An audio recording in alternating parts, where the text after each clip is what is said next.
Hi, this is Ryan with BuildWise. And one of the things that we get asked a lot by our clients is to analyze properties for them and help them decide if it's a good deal or, look at the numbers, look at the comps, and help them evaluate the properties. So we do much more than just general contractor and construction management for rehab, new build, rental repairs, fix and flips, and so on. So I want to give an example of a property that we were asked to evaluate recently. And this property is at 2010 North Oxford Street. Just a little bit of information about it. Full disclaimer, we have not been in the home. We only have an outside picture of the home, not sure how recent it is, and just limited information. But based on the information we do have, we felt like we were able to make a pretty solid evaluation and run some numbers that for our client to help them decide whether or not this was a good investment property for them. So first thing I want to kind of just give a little bit of information about the property itself overview. It was built in 1926. It's a 2-bed, 1-bath, 872 finished square feet. And there is no garage, and it is built on a crawl space from what we can tell from public records. So just to kind of show you on a Google Maps where this is located, it's located just south of 70 off the Rural Street exit. This is the 46218 zip code. Many investors, wholesalers within the Indianapolis area tell most people to steer away from the 46218 area code, or I'm sorry, zip code, which I agree with that as well. It's just not a strong area. Usually in Indianapolis, we do not evaluate areas by zip code or even neighborhood. Indianapolis is an interesting and can be a little tricky when it comes to properties. It's really block by block and street by street. It's not necessarily a specific area or zip code per se on whether or not it's a good investment property, especially with inside the 465 loop, which is the interstate that circles the city itself. And so this property, like I say, is in the 46218 zip code. This is the Google map, and we can pull up a picture in Google Maps to get an idea of what the property looks like. Now, one warning about Google Maps that I do want to point out is do not rely on Google Maps for thinking that is a updated or real recent picture. If you look down here, you can kind of see where it says image capture August 2019. You always want to check to see what the date is of the image capture on Google Maps. A lot of times you're looking at older pictures, and in these areas that there's a lot of revitalization going on, the street can change drastically in 6 months. And so you want to make sure you're looking at the most recent pictures. But for this example, this is really the only picture we have to go off of outside of this one. As you can see, it's a very small picture, which I believe is more recently updated. But we're going to use that information to go off of. So just to give you a little bit of overview on this property, the asking price for it is $55,900. Do not know who the seller is.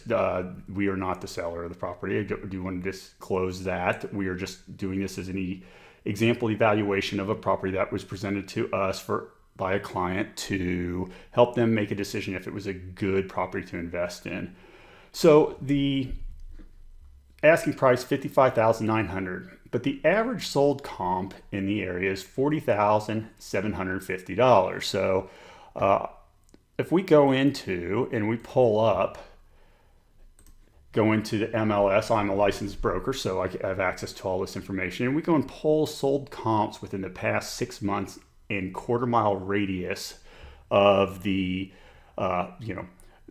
property we're evaluating, and we search for all 2 bedrooms that have sold within the past 6 months. We take a look at the results. As we'll see, the highest sold comp that we can come across that is comparable. One difference is this does have a detached garage. The subject property does not have a garage, and it's fairly close in square footage. This property does have a basement as well, so just $48,000. Just to kind of take a look at this. This property sold in 8 days on the market, but if we look at the pictures of this sold comp, and I'm going to take the highest sold comp to use in our comparison, just to kind of give you an idea of what we're looking at. So if we kind of scroll through the pictures, obviously, if I go back, the outside, needs a little bit of work. It's not, the fascia needs painted. The roof looks like it's probably close to end of life. The siding could definitely be power washed, so on. And but that's just a quick evaluation, just looking at the MLS pictures. So we go through, and it does look like the inside of the home has been rehabbed, or work has been done to it. New flooring, painting, obviously, updated lighting fixtures, and so on. So bathroom looks like it's had some updates to it. So not bad. Basement, obviously, on this house, it looks like there are some water issues that they have. But it is a home that is occupied, lived in. Windows are old wood windows that are a little rough, probably need replaced, to be honest with you, based on just taking a look at the images. But this house here sold for $48,000, and so we're going to use this as our main comparable because it is the highest sold comp in the area, and that's what I want to kind of look at when we go through and try and get an idea if this is a property, the subject property is a potential good investment property for someone. So if, like I said, average sold comps, though, if you take all four combined, is $40,750. So if we go back and look at it, here are all of those four sold comps within the past 6 months within a quarter mile of the subject property, all 2-1s. Average day on market, 146 days, average square footage of main and upper 888 square feet. So average sold price, $40,750. So that's where we're pulling our numbers from.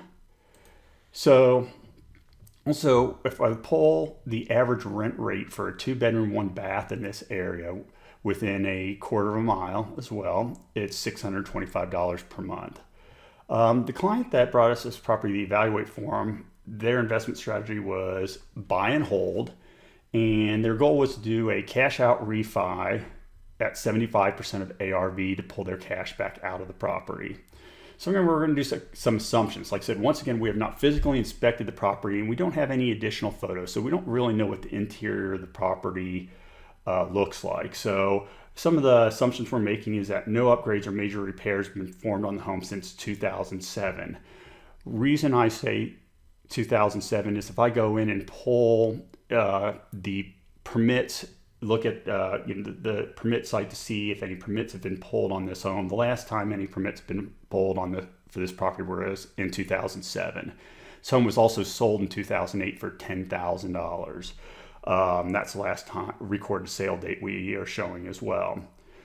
Based on the Google map picture, where you can zoom in a little bit, the roof seems like it's in decent shape, and we are going to assume that it does not require replacement currently.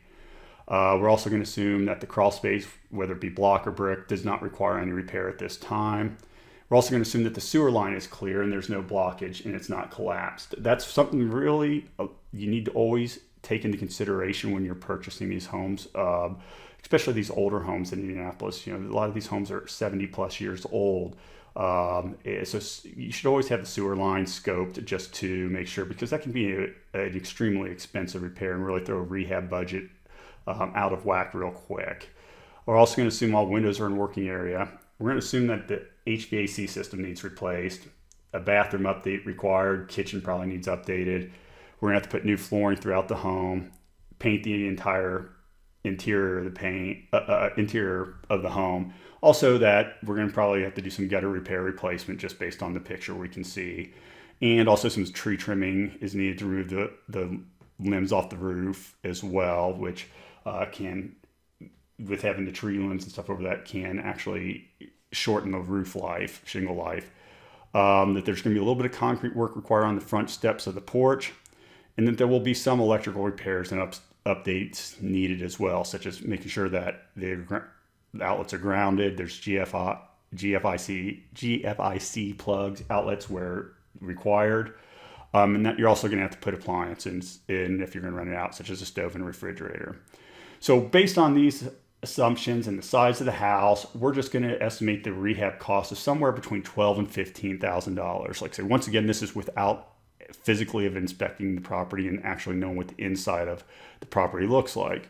So, like I said, once again, the asking price on this property is $55,900. We're talking $12,000 to $15,000 in potential rehab cost, with an average sold comp of just under $41,000. So let's kind of go and start looking at some of the ROI calculation numbers.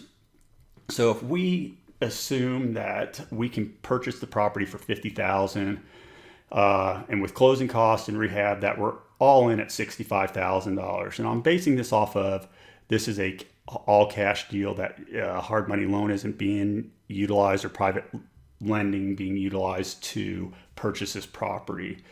So if we break it down on an annual basis at $625 a month in rent, your annual rent income would be $7,500.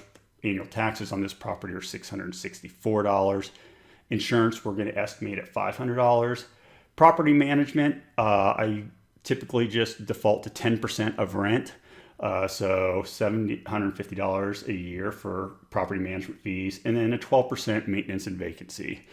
So add all those numbers together, subtract it from your rental income, showing a net operating income of $4,600 approximately, or 7.16% cap rate. Break it down on a monthly basis, your monthly net operating income is $390.50. So if we go into this a little bit deeper, and just based on the sold comps and the area itself, the goal is to do a 75% cash refi out of appraised value after the home is been rehabbed and rented out. So we're going to project the after repair value of this home is going to be $50,000. So if you were to do a 75% cash out refi, that you'd be able to get about $37,500 of your cash back out, which means that you still have roughly $27,500 of cash still invested in the property after the refi. So if on a 30-year fixed rate mortgage at 4.5% interest rate, a lot of assumptions there, your monthly payment, principal and interest, would be $326 a month. So if you take that and you take it from on an annualized basis that you did do the refi out, and throw in your mortgage payment, and based on your taxes, insurance, and management, and so forth, your annual operating income after you refi out on an annualized basis is only $746 a year, monthly $64.50. So based on all this information, we took a look at it and presented this to our client, and it determined pretty quickly, based on the numbers, that this property is not a solid investment property. You're out looking at less than a 1% cap rate after you throw in a mortgage payment. You're leaving $28,000 in the property that you're not going to be able to pull out. And so, you're $15,000 over most likely appraised after repair value. So when you look at those numbers, and from an investment standpoint, do they make sense? In this area, no, absolutely not. And just based on the numbers alone, it's just not a cash flowing property. So please feel free to reach out to us at any time. Buildwise.com, BILDWISE.com, 317-288-2493. We love analyzing deals. We look at numbers on a day in, day out basis for clients, and we also do on-site property inspections as well and provide detailed scope of works on any property that you may be interested in. Thank you for listening and taking a look at this deal analysis on this property. Have a great day, and we look forward to the next video.